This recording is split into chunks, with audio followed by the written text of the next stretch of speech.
উত্তরের পথে ঈদযাত্রায় দীর্ঘ যানজট, চরম ভোগান্তিতে যাত্রীরা। পাটুরিয়া ঘাটেও মানুষের ঢল। জ্যাম দেখা পরে আমি নামে গেছি, এখন কাইটা আবার লঞ্চ কিংবা ফেরিতে যাওয়ার চেষ্টা করতেছি। সাইডের ট্রাক ঢোকাচ্ছে, আবার অন্য গাড়ি ঢোকাচ্ছে, এই কারণে জ্যামটা পড়তেই বেশি। বাড়ি ফেরার পথে 4 জেলায় সড়কে প্রাণ গেল বাবা ছেলে সহ 8 জনের। চট্টগ্রামের কালুরঘাটে রেল দুর্ঘটনায় 4 কর্মী বরখাস্ত, তদন্ত কমিটি গঠন। পশুর হাটে শেষ দিনের কেনাবেচা, বিকেলে আরও জমে ওঠার আশা, চাহিদা বেশি মাঝারি গরুর। সারা দেশে চলছে ঈদ জামাতের প্রস্তুতি। শোলাকিয়া ও গৌড়ে শহীদে থাকবে নিরাপত্তা, সৌদির সাথে মিলিয়ে বিভিন্ন স্থানে ঈদ উদযাপন।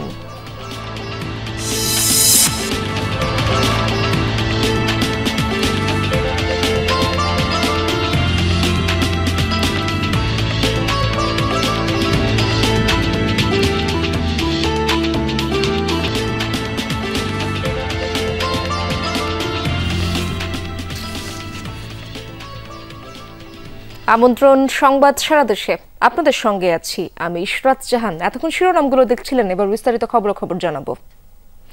শেষ দিনের ঈদযাত্রাতেও সড়কে মানুষের ঢল, যে যেভাবে পারছেন ধরেছেন বাড়ির পথ। উত্তরের পথে পথে যানজট এবং ভোগান্তি। দর্শক, আমরা সে বিষয়ে খবরগুলো জানবো আমার সহকর্মীদের কাছ থেকে। শুরুতেই যেতে চাই গাজীপুরের চন্দ্রায়, আমার সহকর্মী হোসাইন আলী বাবু সেখানে রয়েছেন। আমরা দেখতে পাচ্ছি, বাবু আপনি আমাদের সাথে যুক্ত আছেন, সেখানকার অবস্থা জানাবেন। যানজটের এখনকার পরিস্থিতি কেমন দেখছেন?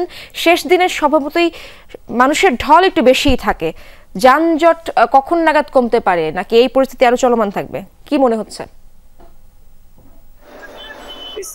সর্বপ্রথম যদি বলি যে ঢাকা টাকাল মহাসড়ক যে চন্দ্রা মোড়, সেই চন্দ্রা মোড়ে এখনো কিন্তু গাড়ির দীর্ঘ সারি রয়েছে। আপনি একটু দেখাতে চাই যে লম্বা সারি ধীরগতি সেটা কিন্তু এখনো রয়েছে, যাত্রীদের চাপ রয়েছে। গত দুদিন যাবতই আসলে এই উত্তরবঙ্গের মানুষ এই পথ ধরেই কিন্তু যাচ্ছেন, তারপরেও আসলে এখানকার যে স্বস্তি, সেই স্বস্তির দেখা কিন্তু এখনো মেলেনি। যে যেভাবে পারছেন সেভাবেই ছুটছেন নিজের গন্তব্যস্থলে। এখান থেকে আসলে গাড়ি না পেলেও তাই প্রায় 1.5-2 কিলোমিটার হেঁটে গিয়ে আসলে গাড়িতে উঠতে হচ্ছে। এই যে তাদের যে ভোগান্তি, সেটা কিন্তু আসলে শেষ হবার মতো নয়। আর এখানকার পুলিশ যারা রয়েছেন, আইন শৃঙ্খলা বাহিনী, তারা কিন্তু আসলে কয়েকটি পয়েন্টে কাজ করছেন, যেসব পয়েন্টে আসলে গাড়িগুলো দাঁড় করিয়ে যাত্রী উঠানোর চেষ্টা করে সেই জায়গা থেকে কিন্তু আসলে গাড়িগুলো সরিয়ে দেওয়া হচ্ছে। তার পাশাপাশি যদি বলি যে আসলে এই যে যাত্রীরা, তারা কিন্তু এখনো পর্যন্ত তাদের অভিযোগ বাড়তি ভাড়া এবং হচ্ছে যে দাঁড় করিয়ে যাত্রী নেওয়া, দুটি অভিযোগ করেই আসলে তারা নিজ গন্তব্যে যাচ্ছেন ফিরছেন। আপনি দেখছেন যে আসলে যে গাড়িতে বাসে জায়গা না পেয়ে ট্রাকের ছাদে বসে উঠে যাচ্ছেন, বাসের ছাদে উঠে বসে যাচ্ছেন। এই যে উত্তরবঙ্গের মানুষের যে ঈদ যাত্রা, সেই ঈদ যাত্রা আসলে যে পরিমাণ যাত্রীর চাপ এবং গাড়ির চাপ রয়েছে, সেটা কিন্তু এখনো স্বাভাবিক হওয়ার মতো নয়। আসলে আজ কালকেই কিন্তু আসলে ঈদ শেষ মুহূর্তে যে চাপটা, সেই চাপটা কিন্তু এখনো রয়েছে, এখনো কিন্তু স্বাভাবিক হচ্ছে না। কিন্তু পুলিশ প্রশাসন তাদের নিজস্ব জায়গা থেকে কাজ করছেন, তারা বলতে পারছেন না যে এই যে চাপ, এটা কখন শেষ হবে, সেটা কিন্তু এখন তারা নিশ্চিত করে বলতে পারছেন না। চরম ভোগান্তির চিত্র আমরা দেখছিলাম, সহকর্মী হোসেন আলী বাবু দেখাচ্ছিলেন গাজীপুরের চন্দ্র থেকে যুক্ত হয়ে। দর্শক, আমরা আরেক সহকর্মীর কাছে যেতে চাই, টাঙ্গাইল থেকে যুক্ত আছেন সহকর্মী শামীম আল মামুন। মামুন, দেখতে পাচ্ছি আপনাকে, আপনি যেখানে রয়েছেন মহাসড়কের কত কিলোমিটার এখন যানজট রয়েছে? যাত্রীদের ভোগান্তির চিত্র তো অবশ্যই দেখছেন, তাদের ভোগান্তির চিত্র আমরা দর্শকদেরও দেখাতে চাই।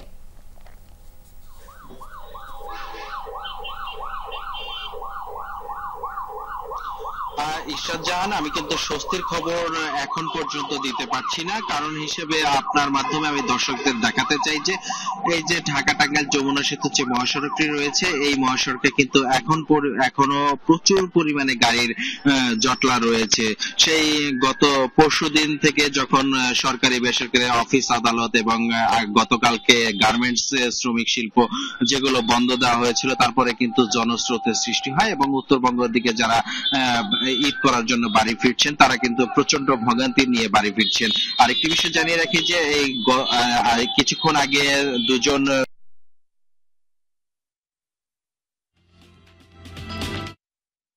প্রায় 8 ঘন্টা 8.5 ঘন্টার মতো কিন্তু তারা ঢাকা থেকে রওনা হয়েছেন। এখন পর্যন্ত যমুনা সেতু পার হতে পারে। ঘন্টার মতো কিন্তু তারা ঢাকা থেকে রওনা হয়েছেন, এখন পর্যন্ত যমুনা সেতু পার হতে পারেননি। যে যমুনা সেতু পার হতে সাধারণ সময়ে 2 থেকে 2.5 ঘন্টা সময় লাগে, সেখানে কিন্তু 8.5 ঘন্টায়ও তারা কিন্তু এখন পর্যন্ত যমুনা সেতু পার হতে পারেননি। আরেকটি বিষয় জানিয়ে রাখি যে এই যমুনা সেতু দিয়ে গত 24 ঘন্টায় 61,000-এর উপরে গাড়ি যাতায়াত করেছে, টোল আদায় হয়েছে 4.25 কোটি টাকার উপরে। একটি রেকর্ড পরিমাণ গাড়ি কিন্তু যাতায়াত করেছে এই যমুনা সেতুর উপর দিয়ে। তবে পুলিশ প্রশাসন 600 পুলিশ মাঠে কাজ করছে এবং তারা প্রচন্ড কাজ করে যাচ্ছে, কিন্তু সেই কাজ করে ফলেও হচ্ছে যে এখন পর্যন্ত কিন্তু ভোগান্তি ছাড়া মানুষকে তারা বাড়িতে পৌঁছানোর সুযোগ সুবিধা করে দিতে পারেনি, এমনটি জানিয়েছেন সাধারণ যাত্রীরা। সবার যাত্রা শুভ হোক এমনটাই প্রত্যাশা আমাদেরও। দর্শক, আমাদের সহকর্মী শামীম আল মামুন যুক্ত হয়েছিলেন টাঙ্গাইল থেকে। আমরা এবার যেতে চাই পাটুরিয়া ঘাটে। যানবাহনের দীর্ঘ সারি সেখানে রয়েছে, সেখানে ঘরমুখো মানুষের চাপও দেখতে পাচ্ছেন। আমার সহকর্মী বিএম খোরশেদ যুক্ত আছেন আমাদের সাথে। খোরশেদ, সেখানকার অবস্থা জানাবেন। ঈদ যাত্রায় ঘাটের সবশেষ পরিস্থিতি কেমন দেখছেন? ইশরাত, শেষ মুহূর্তে যারা আসলে বাড়ির পথ ধরেছে তারা কিন্তু এই পাটুরিয়া ঘাটে আজকে সকাল থেকেই চরম দুর্ভোগ এবং ভোগান্তির শিকার হচ্ছে। কারণ আমরা গত দুদিনের যে চিত্রটি ছিল সেটি আসলে আজকে পুরোপুরি পাল্টে গেছে। আজকে আমরা সকাল থেকেই দেখছি যে দীর্ঘ সারিতে ঘন্টার পর ঘন্টা যানবাহন কিন্তু অপেক্ষা করছে।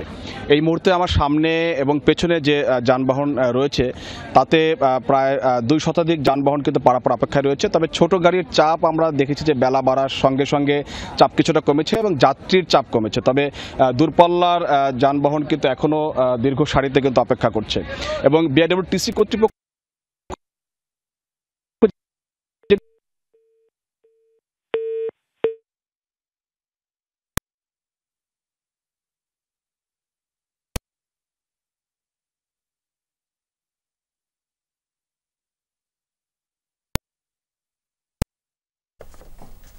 দর্শক, আমার সহকর্মী বিএম খোরশেদ যুক্ত হয়েছিলেন পাটুরিয়া ঘাট থেকে। আমাদের বাকি সহকর্মীরাও জানাচ্ছিলেন সড়ক পথ এবং পাটুরিয়া ঘাটের চিত্র।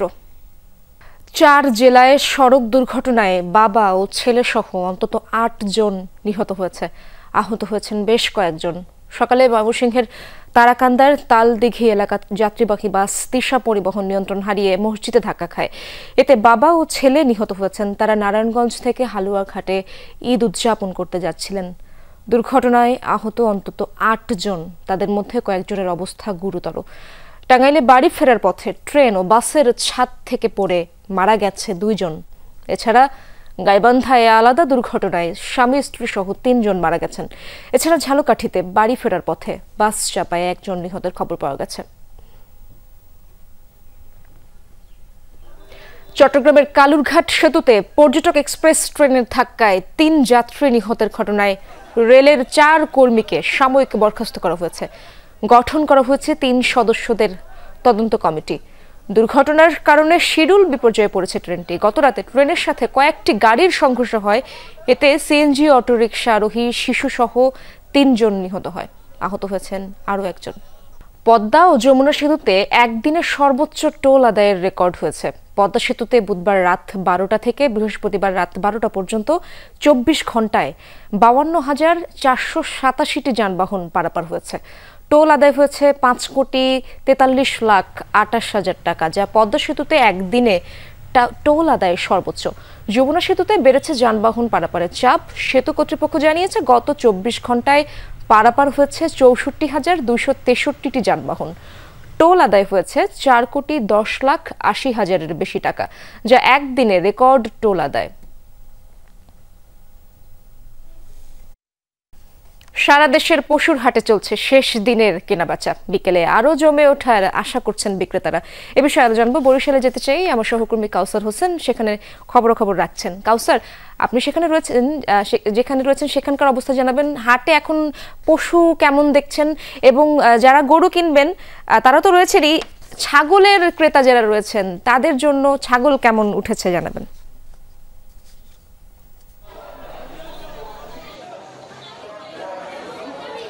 ইস্টার একেবারেই শেষ সময়ের বেচা কেনা, আগামীকাল পবিত্র ঈদুল আজহা এবং আজ শেষ দিনের হাটে ক্রেতারা সকাল থেকে আসছেন, যেহেতু জুম্মার নামাজ রয়েছে এবং জুম্মার নামাজকে কেন্দ্র করেই ক্রেতাদের একটি গ্রুপ সকাল থেকে আসছেন এবং অন্য একটি গ্রুপ জুম্মার নামাজের পরে আসবে। তবে হাটের যে চিত্র আমরা দেখেছি গতকালের তুলনায় আজ হাটে গরুর দাম অনেকটাই কম দেখা যাচ্ছে। সামনের যে বড় গরুটি রয়েছে এই গরুটি বাগেরহাট থেকে নিয়ে আসা হয়েছিল এবং এটি গত কয়েকদিনই এই হাটে আমরা লক্ষ্য করেছি এবং এটির দাম হাঁকা হয়েছিল 8 লাখ টাকা। সেই গরুটির দাম আজ কমিয়ে 7 লাখ টাকা চাওয়া হচ্ছে এবং পাশাপাশি তারা জানিয়েছেন যে যদি কোনো ক্রেতা পাওয়া যায় সেক্ষেত্রে আরও কমিয়ে বিক্রি করা হবে এবং একটি শ্রেণীর যারা গরু জবাই কোরবানি করতে পারেন না বা ভাগে কোরবানিতে যান না সেক্ষেত্রে তারা ছাগলের দিকে যাচ্ছেন এবং ছাগলের বাজারও কিন্তু গতকালও আমরা দেখেছি অনেক চাঙ্গা। এবং হাটের চিত্র যদি বর্তমান চিত্র বলি, হাটে কিন্তু পশুর সংখ্যা কমে এসছে এবং এখানে যারা ব্যাপারীরা এসেছিলেন বা বিক্রেতারা এসেছিলেন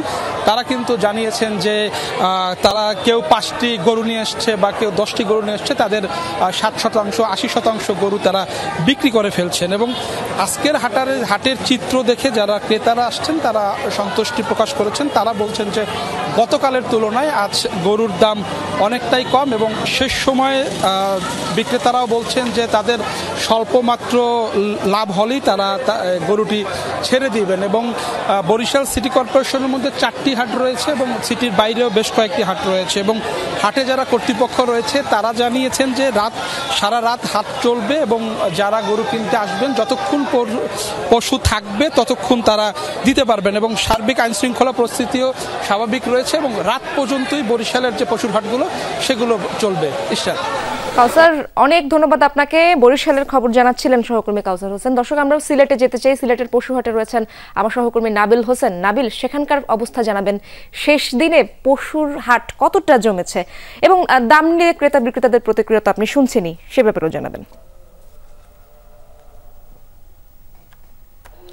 ইসরাত, আমরা এই মুহূর্তে আছি সিলেটের সবচেয়ে বড় যে স্থায়ী পশুর হাট কাজীর বাজার এবং আমরা সকাল থেকে এই বাজার ঘুরে যেটি দেখেছি যে যেহেতু আজকে শুক্রবার এবং জুমার নামাজ রয়েছে সেক্ষেত্রে সকালের দিকে ক্রেতাদের আনাগোনা এই বাজারে একটু কমই ছিল। তবে বেলা যত গড়াচ্ছে ততই ধীরে ধীরে ক্রেতাদের আনাগোনা বাড়তে শুরু করেছে। তবে এখন পর্যন্ত বিক্রি বাট্টাতে যারা ব্যবসায়ীরা রয়েছেন তারা এখন পর্যন্ত সন্তুষ্ট নয়। পাশাপাশি ক্রেতারা যেটি আমাদেরকে জানিয়েছেন যে অন্যান্য বারের চেয়ে এবার সিলেটের পশুর হাটগুলোতে পশুর সংখ্যা, বিশেষ করে গরুর সংখ্যা কিন্তু কম এবং এতে করে তারা তাদের যে অভিযোগ সেটি হচ্ছে যে বিক্রেতারা যে দাম হাঁকাচ্ছেন সেটি তাদের নাগালের বাইরে। বিশেষ করে মাঝারি সাইজের যে গরুগুলো সেই গরুগুলোর দাম অনেকটাই বেশি, এমনটাই আসলে ক্রেতারা অভিযোগ করছেন। তবে বিক্রেতারা যেটি বলছেন যে মূলত এবার অন্যান্য বারের চেয়ে দামটা কিছু কম এবং পাশাপাশি গরুর যে সংখ্যা বাজারগুলোতে কম, সেই বিষয়ে বিক্রেতারা যেটি জানাচ্ছে সেটি হচ্ছে যেহেতু পরিবহনের ব্যয়টা বেড়ে গেছে, পাশাপাশি বিভিন্ন বাজারে হাসিলের পরিমাণও বেড়েছে, এতে করে আসলে তারা বিভিন্ন গ্রামগঞ্জ থেকে তাদের পশু নিয়ে শহরে এসে মূলত তাদের যে লাভ সেই লাভের পরিমাণটা কমে যায়, কখনো কখনো ক্ষতিতেই তাদেরকে পশু বিক্রি করতে হচ্ছে। ফলে অন্যান্য বারের চেয়ে এবার আসলে বাজারগুলোতে, শহরের বাজারগুলোতে পশুর পরিমাণ কম। তবে বিক্রেতারা যেটি আশা করছেন যে জুমার নামাজের পর মূলত সিলেটের বাজারগুলোতে ক্রেতাদের আনাগোনা বাড়বে এবং তারা যে পশুগুলো নিয়ে শহরে এসেছিলেন সেই পশুগুলো তারা বিক্রি করতে পারবেন। আর ক্রেতাদের আশা বিক্রেতারা দাম ছাড়বেন এবং তারা তাদের পছন্দ প্রাণীটি কুরবানির জন্য ক্রয় করতে পারবেন। ইসরাত, অনেক ধন্যবাদ নাবিল আপনাকে। দর্শক, সংবাদ সারা দেশে একটি বিরতি নিচ্ছি, ফিরবো কিছুক্ষণের মধ্যেই।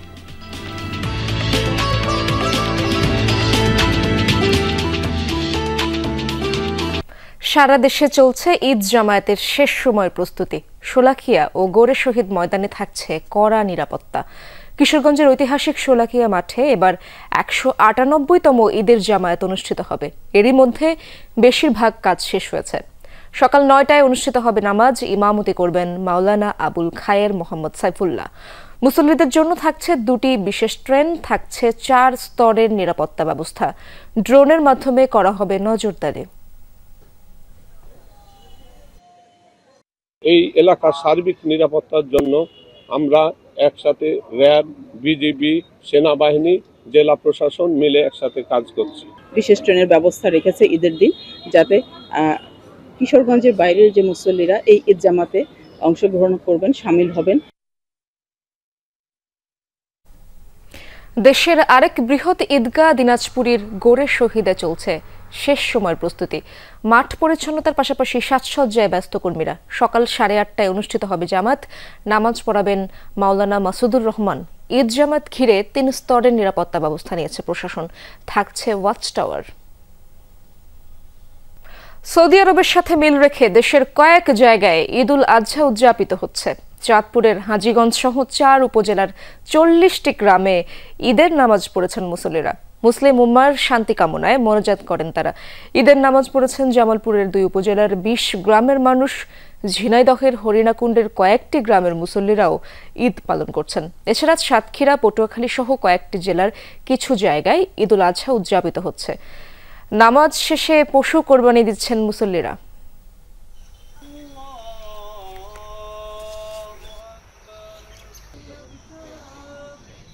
নামাজের পরে ইনশাল্লাহ কোরবানি হবে আমাদের ইসলাম শরীয়ত অনুযায়ী। কয়েক বছর ধরে এখানে ঈদের সালাত আদায় করি সৌদির একই দিনে। দর্শক, এই ছিল সংবাদ সারা দেশের এখনকার আয়োজনে। এতক্ষণ যারা সঙ্গে ছিলেন সবাইকে ধন্যবাদ।